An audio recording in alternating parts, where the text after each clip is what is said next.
What's up mga Pugi Malunggay Boy in the house? Nandito tayo ngayon sa NPTI. Alam niyo ba yung sabihin ng NPTI? Dito sa National Police Training Institute dito sa Canlubang, dito sa Camp Vicente Lim. Yun. Dito. At sinasamahan natin ngayon ang ating mga kaibigan at higit sa lahat syempre si Mrs. Dahil siya ay promotable dito ngayon. So medyo matagal-tagal din yung aming hinintay dahil nung kami ay bagong kasal, bigo nung nag-apply siya. Pero ngayon nakapasok siya, umabot sa Sakota, and sinamahan natin siya ngayon. Ngayon ay 12:24 na ng tanghali. Maya-maya alauna rehearsal na nila, sisilipin natin sila. Sila ngayon ay nagbibihis na kasama ang aming kinakapatid na sina Shane. At nandyan din ang aking mga kaibigan, sina Sir Carpio, yung mga matataas na officer ni Mrs. Yun, so update namin kayo mamaya. Dito tayo ngayon sa Camp Vicente Lim, dito sa Canlubang, Alamba, Laguna.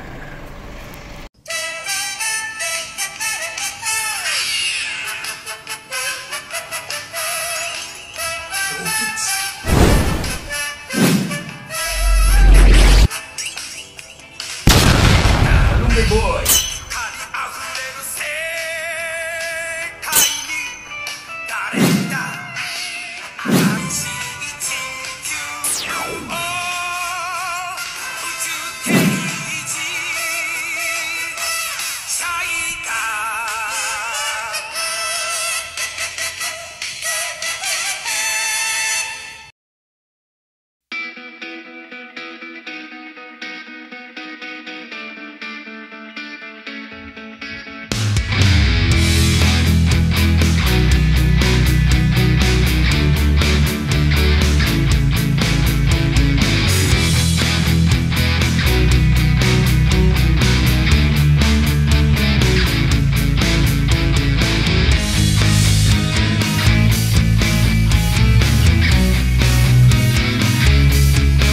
Si Mrs. Oh. Wala. Say hi to Malunggay Boy. At yan ang aming kinakapatid si Shane. Ito si Sir. Hindi mo lang kami inabisuhan. Sir Sherwood Carpio. At hindi pa alam? Hindi. Ang technique kasi dyan, papatahin mo na yung ano, tapos yung luma, lalagay mo na sa babaw, tatanggalin mo na lang. Sabi ko sa'yo eh. Okay lang, didikit na lang. Okay lang naman, pwede. Yun naman talaga, ito kasi daya ito eh. Yan oh. Ito yung rank ni Mrs. ngayon. Papalitan natin nito mamaya. Ayun. Ayun. Ito si Mrs. ay excited. Hindi ho yan natulog. Hindi natulog. Magdamag. Hindi ako nakatulog, hindi natulog. Hindi. Kung bit-bit. Bawal daw siyang magbit-bit. So sige, pagbigyan na natin. Dahil ito ay napaka-special. Ito ay napaka-special na araw para kay Mrs.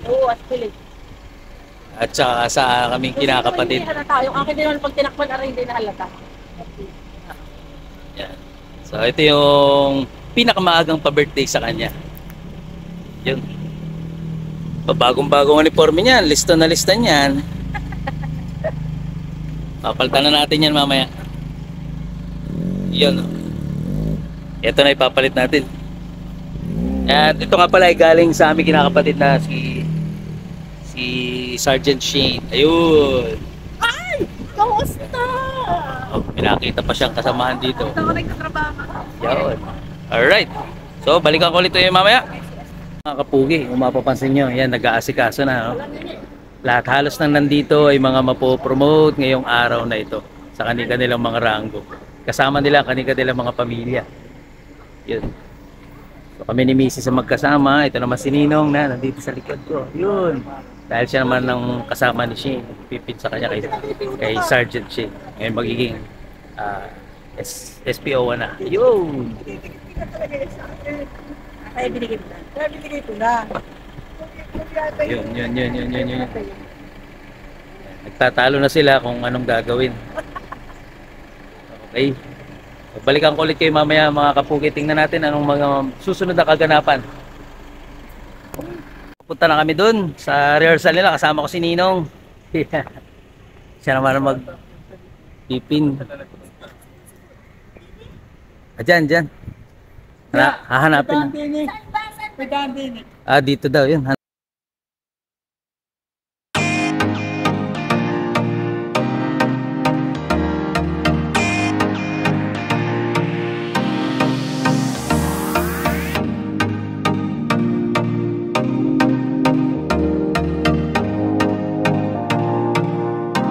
Si Lieutenant Balani, oh. Yun.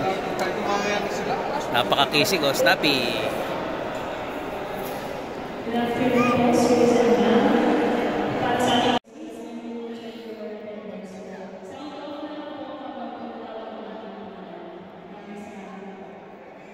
Yung mga pugi.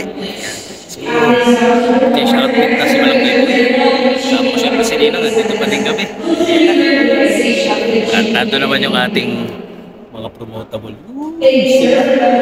Maganda dito, malamig. Pero kanina lang kami sa labas para magpahan. Kaya may alam, alas 3 magsisimula na. 2:30 na ngayon. Kaya mga 3 o'clock start na. Dami na din naman. Ayan, pinatayo na naman sila. Yun. Balikan ulit namin kayo mamaya. What's up mga kapugi, Malunggay Boy in the house. Kasama ko ngayon si Mrs. At saka ang aming kinakapatid. Siyempre si Nilong at si Ninang. At ayun, aming baby Faith. Yan, maya-maya lang magsisimula na yung donning of Bronx nila. So tabayan na natin. Break lang, bladder break lang sila ngayon. 4 o'clock mag-start na. It's already 2:34 in the afternoon. Yan. So tabayan na natin. Let's go.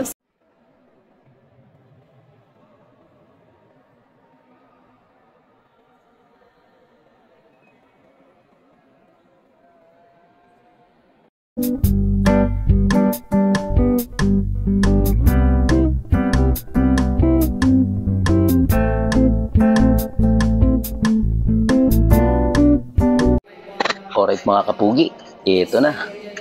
Isa-isa nang tinawag ang mga promotable sa kanilang mga ranggo at pinatayo. At kung mapapansin ninyo, si Mrs. na lamang ang nakaupo dito sapagkat siya na lamang po ang bukod tanging mapopromote sa ranggo niya bilang Staff Sergeant from Corporal. Dahil ang iba po niyang mga kasamahan ay naka-online.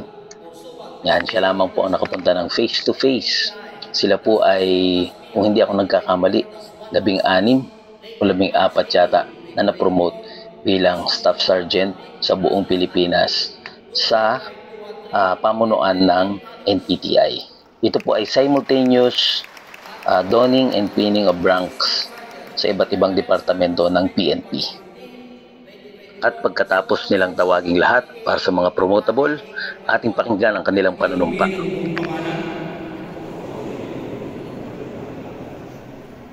Na itinalaga sa katungkulan bilang pangitin ng ranggo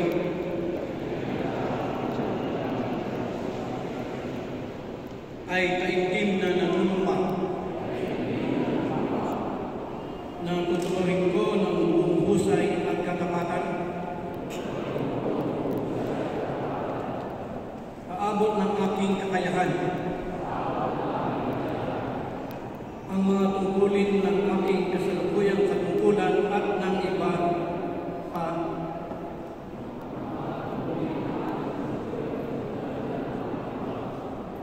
Pagkakaan nito'y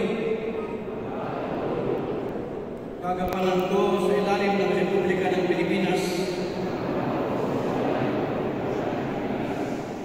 na aking itataguyod at ipagtatanggol ang saligang batas ng Pilipinas na tunay na mananalig at tatalima ang gawin na susundin ko ang mga batas, mga kautosang legal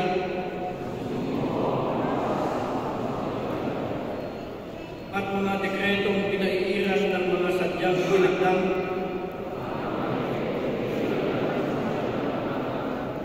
may kapangyarihan ng Republika ng Pilipinas. At kusa kong babalikatin ang mga pananamutang ito nang walang anumang pasubali o hangaring umiwas. Kasihan nawa ko ng Diyos. Congratulations sa inyo lahat. At ito na mga kapugang pinakihintay natin, ang donning and pinning of ranks. Yan, kaya naman ito, papalitan na natin ang patch ni Mrs. Dadagdagan na natin. Siyempre na-surprise kami dito dahil dumating ang aming ninong all the way from Lucena para magbigay ng suporta naman sa lahat ng mga taga-RTC4A na na-promote nitong araw na ito. Sobrang nakakatuwa dahil hindi namin inaasahan na darating si Ninong. At yan, kung mapapansin ninyo nga pala mga kapugi, sumaludo ako kay Mrs. gamit ang kaliwang kamay sapagkat tayo po ang unang ROTC na nagbigay sa akin ng doktrina ay ang Philippine Navy, which is the NAVRESCOM. Yan, tanging Philippine Navy lamang po ang pwedeng sumaludo gamit ang kaliwang kamay. Kapag busy po ang kamay ng isang kadete o member ng Philippine Navy, pwede pong gamitin ang kaliwang kamay. Bagaman ako ay sa Philippine Army nag-serve ng kaunting panahon, ay syempre nasanay pa rin ako sa unang doktrina na natutunan natin nung tayo ay nasa Naval Institute noon. Yan, sobrang saya namin mga kapugi. At ang pangtapos nito, nagbigay naman ng pangwakas na mensahe ang NPTI Director, walang iba kundi ang kagalang-galang na General Posadas. Yan. The Chief of the Crime Prevention Information. Eduardo A. Posadas. And now, ladies and gentlemen, may we all rise. Solo mo. Yan mga kapugi, so nag-iisa si Mrs. sa rank niya na umapromote siya. Yan. So congratulate na ang bawat isa. Tapos na ang ceremony. Naging COVID. Masayang-masaya siya kasi solo siya eh. Ayun. So, congratulations ulit, aking mahal. Lagi niyo pong tatandaan sa bawat sipa ng buhay, masarap maglakbay pag may kasamang malunggay. Alright mga kapugi, Malunggay Boy in the house. Yan. So, dito kami ngayon sa Santo Tomas, Batangas. Yung dating Rose and Grapes. May treat si Ninong para sa lahat ng mga na-promote under ng RTC4A. So, sasamahan ko lang si Mrs. kasama daw ang family.